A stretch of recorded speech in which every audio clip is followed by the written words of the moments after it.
Okay. Good day, everyone. These are module one for voyage planning. Okay. First part of this module will be about the ocean passages of the world. Okay. So, what is the ocean passages of the world? So, yung ating hydrographer of the Navy publishes it. Now it is the UKHO, or the UK Hydrographic Office. Okay, it is used for planning deep sea voyages. Okay? So kung dadaan tayo ng malalaking tubig, for example, the Indian Ocean or Pacific Ocean. Okay? Part nito contains notes on meteorological factors affecting the voyage, such as the wind, tides, current, weather. Okay? So, guys the mariner to follow the best passage in a particular month. Okay, no, not just in a particular month, but ito yung normal naging route when crossing those big waters. Okay. So, unique Admiralty publication in which sailing vessels. So, merong part nito about the sailing vessels, but we will not be talking about it since most of us will be boarding those big ships or yung mga power-driven ships natin. Okay. So, in passage planning, okay, both the Admiralty sailing directions and ocean passages of the world are valuable publications. Okay, so pares natin siyang ginagamit. Okay. So, ang pagkakaiba lang nila natin, ang pagkakaiba lang dalawa, si Admiralty Sailing Directions or what we call pilot book is ginagamit natin for coastal or pag coastal pag sinabing coastal, malapit sa lupa. Okay. Pag naman ocean passages of the world, okay, ginagamit siya in crossing big bodies of water. Okay, ito yung mga dagat natin or seas and the oceans natin. Okay. So it's divided into four parts. Okay, part 1 will be for power-driven vessels. Okay, andito yung chapter 1 to 8, yung ating wind, weather, swell, current, and ice routes. Okay, part 2 will be for sailing vessels. Part 3 yung general index. Part 4 yung mga diagrams natin and charts. Okay, so note dito, uh, meron din mga charts to, okay, and diagrams para mas madaling maintindihan, hindi lang puro text yung makikita natin. So, ito yung mga charts na pwede natin makita, yung climatic charts, um, for tracks na pwede natin gamitin, ocean currents, load line rules, okay, zones, and seasonal periods. So, itong ocean passages of the world, as kept up to date by periodical supplement, it is being corrected by the what we call notice to mariners. Okay? So, na madalas inaano weekly or ina-update weekly. But not every week meron tayong update sa ocean passages of the world. Okay? So, this is an example of world climatic chart. Okay, kung papansin nyo, uh, ano lang siya, itsura lang siya ng ating synoptic chart indicating the high pressure areas, most of the time na high pressure fronts for each month. Okay. Yun.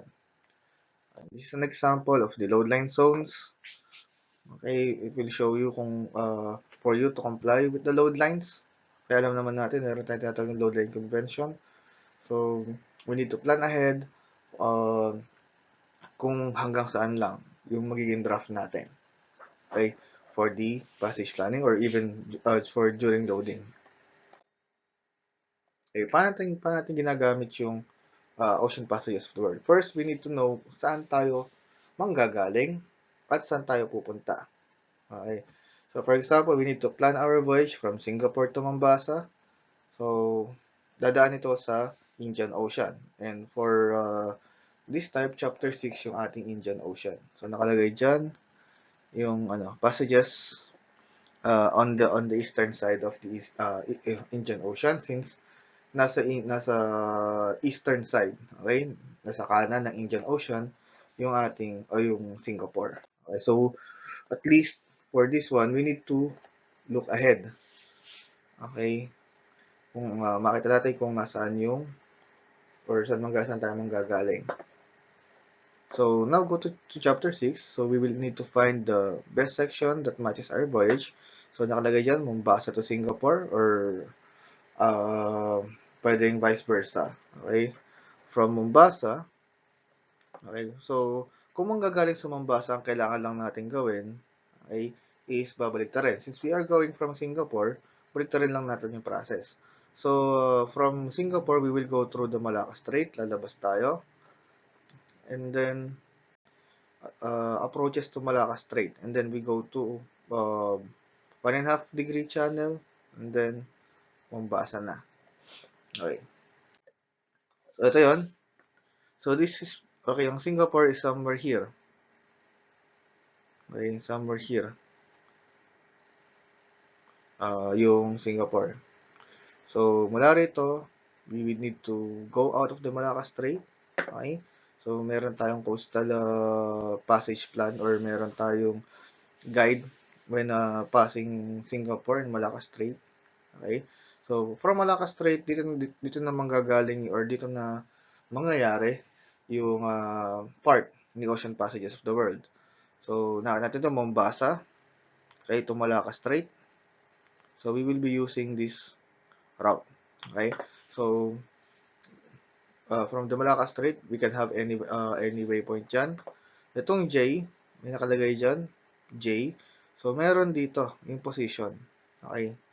Yung J. So, meron coordinates yan. Okay?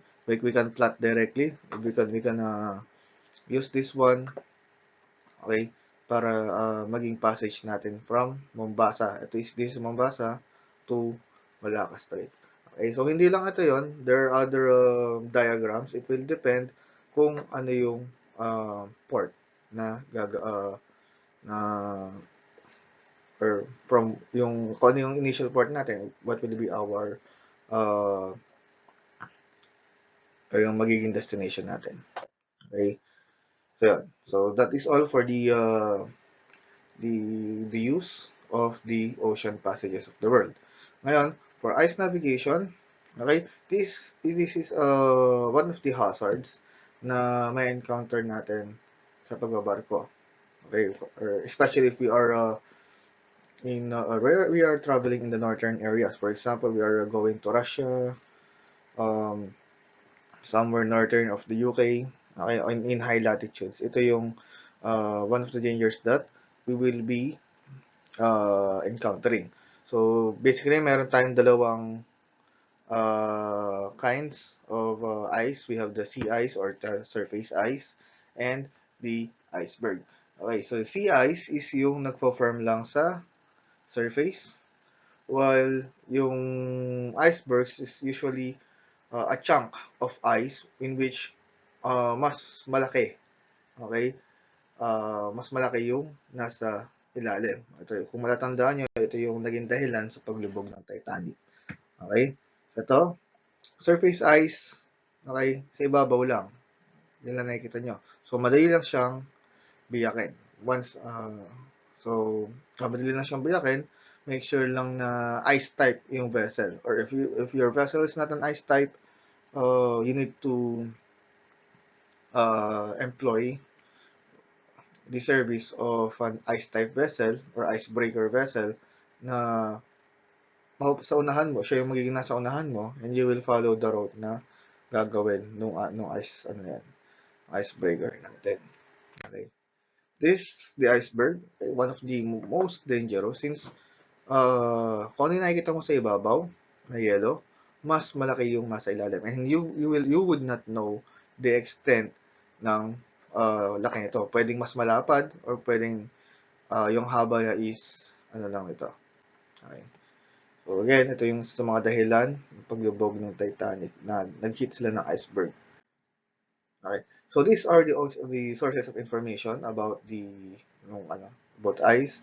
We have the Mariner's Handbook and then yung ocean passages na natin kanina.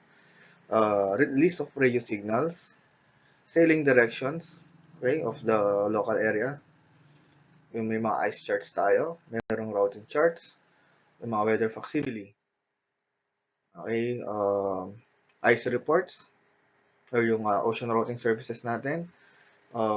Yung mga ice reports na re-receive natin via Navtex and SafetyNet EGC or yung nasa SATC yan, usually nasa SATC. So, merong International Ice Patrol, they may be broadcasting information. Okay, yung mga Coast Guard, Navy Ocean Service. Kung nasa Canada kayo, Canadian Ice Reconnaissance, Aircraft Facsimile Service, Baltic Ice Service. Okay? Sometimes the information will come from the port authorities or the local pilot or the pilotage authorities or from the ocean weather ships. Okay? Sometimes you will also receive information from the ships departing from area kung may na-report sila na sighting ng mga icebergs or some surface ice na medyo malalaki yung malalaki yung tipak. Okay? And syempre, andito na rin yung experience and knowledge nung nasa barko ninyo. Okay? It can be applied doon sa ating passage planning. Okay? Previous records, kung may record na, kung madalas kayo pumunta sa lugar na yun, the records, okay, previous records na makikita niyo sa inyong passage plan or sa deck logbook, it can be valuable information regarding ice. Okay. So, this is another hazard regarding navigation. This is the restricted visibility. Okay, there are some there are different causes bakit nagkakaroon ng restricted visibility, but the most common is yung fog or yung hamog. Okay? So, the worst case scenario na ano ko nito is yung zero visibility. Okay? Kung wala kang makikita, kahit yung unahan ng barko nyo is hindi makikita. Okay? Another is yung kapag sobrang lakas ng ulan. Even you yourself, kapag sobrang lakas ng ulan, okay, napakahirap, or dito sa kahit dito sa lupa, napakahirap, what do you call this, or bumiyahe. Okay? So, napaka-limited nung makikita mo sa kalsada. So, especially kung sobrang lakas talaga, halos wala ka na makikita nun. So, pag ganun, we are driving very slowly. Okay, so to prevent accidents, aside from sleeping, hindi natutulog yung maging madulas yung gulong ng sasakyan natin, aside sa hazard na yun. Yun nga, sa mga hazard is yung bigla tayo mabubulaga since napakaliit ng distansya na nakikita natin. Okay, forward. Okay, another is yung sandstorm or dust storm. Okay, usually sa Middle East, okay, pag nagkaroon ng sandstorm, yun, restricted visibility rin or magkakaroon din tayo ng restricted visibility. So, dahil nga kaunti lang yung natin, nakikita natin,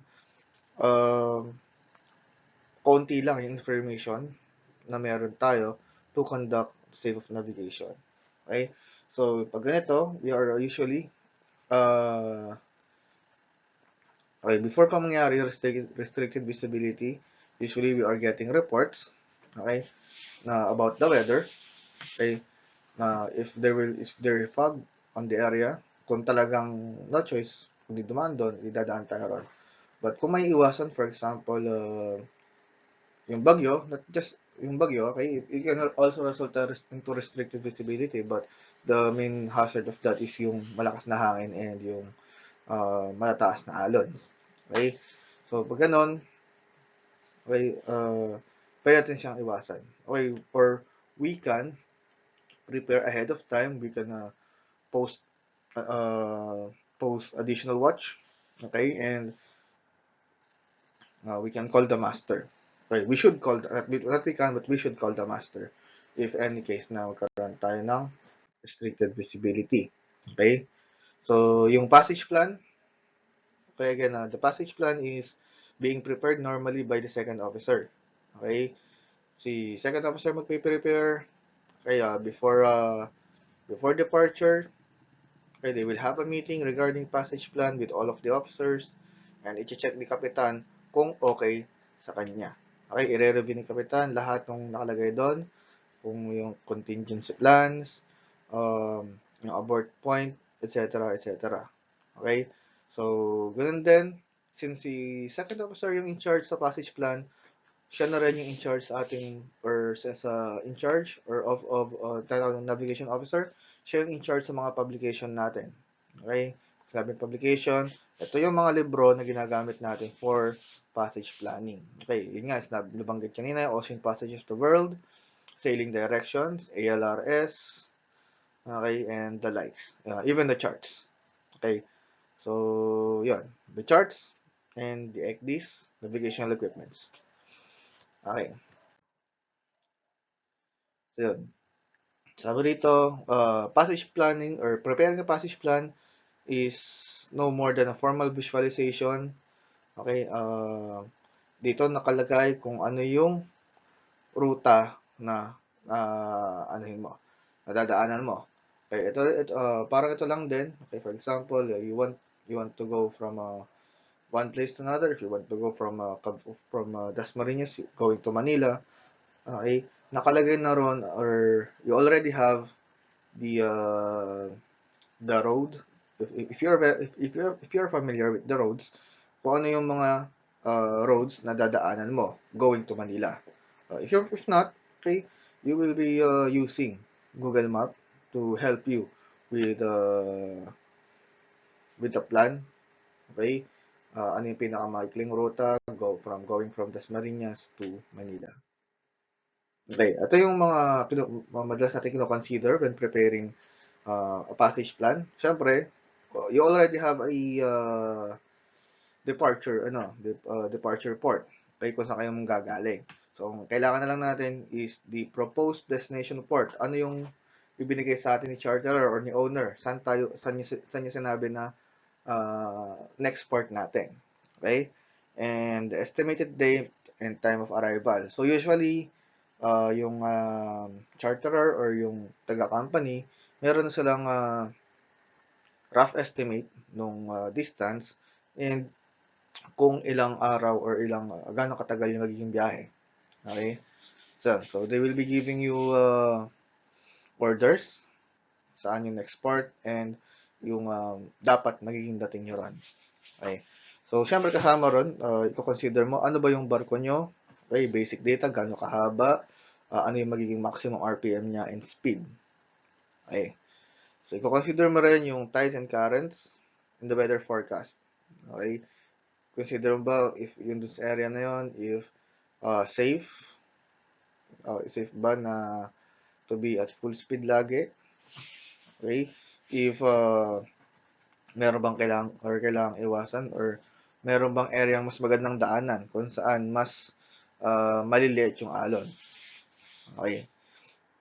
So, waypoints. Okay, syempre waypoints, ito yung intended na mga sabing waypoints, ito yung next destination mo. For example, in between the voyages. Okay, ito yung next na destination mo. After going from this destination, then you change route or change direction. Okay, intending to go to another point of destination. Okay, hanggang sa makarating kayo sa next port of call ninyo. Okay. Kaya kung ikukumpara dito, ito yung mga landmarks or stopovers, not stopovers, ito yung mga palatandaan na dadaanan ninyo along the way. For example, Dasma, next next waypoint, liliko tayo sa ganitong kanto. After that, we enter the expressway, and so and so. Okay. So, yan. So, sea state, okay, kasama ito sa weather forecast. Tidal gates, yung mga narrow channels na if we need to go through some narrow channels, or for example, kung kaya an example of this, you are going from the Persian Gulf, you want to go to the Far East, for example, China or Korea, you will be going through the Malacca and Singapore Strait. Okay? Kasama yun sa mga kino-consider natin. Okay. So, alternate plans for port of refuge. For example, the weather on the destination port is not good and it's not safe to go to proceed, okay, to that port, okay, you need to have at least uh, going or either going outside, waiting for the weather to uh, for example, what do you call this? Waiting for the weather to become better, okay? Or you can go to another port, okay? Doon muna kayo hanggat hindi pa okay yung weather dun sa original port ninyo. Okay, so kasama na rin doon, experience ng crew. Okay, we need to take account yung experience ng crew. Okay, so dito sa pagbabarko, ang pinakamahalaga lagi sa atin dito is yung experience. No amount of theoretical knowledge will replace experience. Okay, hindi lang dito sa pagbabarko, in any kind of job. Okay, so principles of weather routing. Okay, so throughout the voyage, okay, we are receiving informations, okay, about weather. Okay, so itong weather routing naman, it is develops an optimum track. Okay, so mula rito, or for ocean passages, ito yung pinaka-okay na daanan. Kasi dito, pinaka-okay yung weather. Okay, walang or not totally na walang masamang panahon na nababubuo doon. But ito yung least or pinaka-kaunti yung chance na magiging masama yung panahon. Okay? So, we are usually using this so that we can use or we can have safety para sa ating barko, para rin sa crew. Okay? Including the okay, ang tulong naman natin to sa company, we minimize yung fuel consumption. Bakit?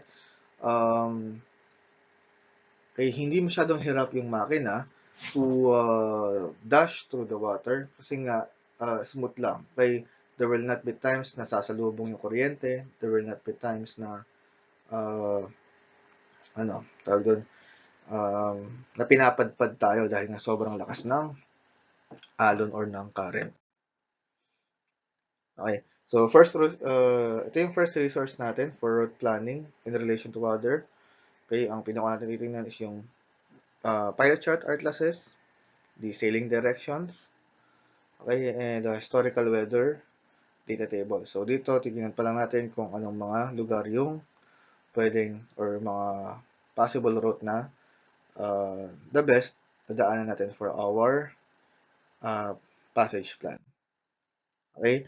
So there are ship routing agencies la yung madalas nagbibigay ng weather information or weather condition for a specific area.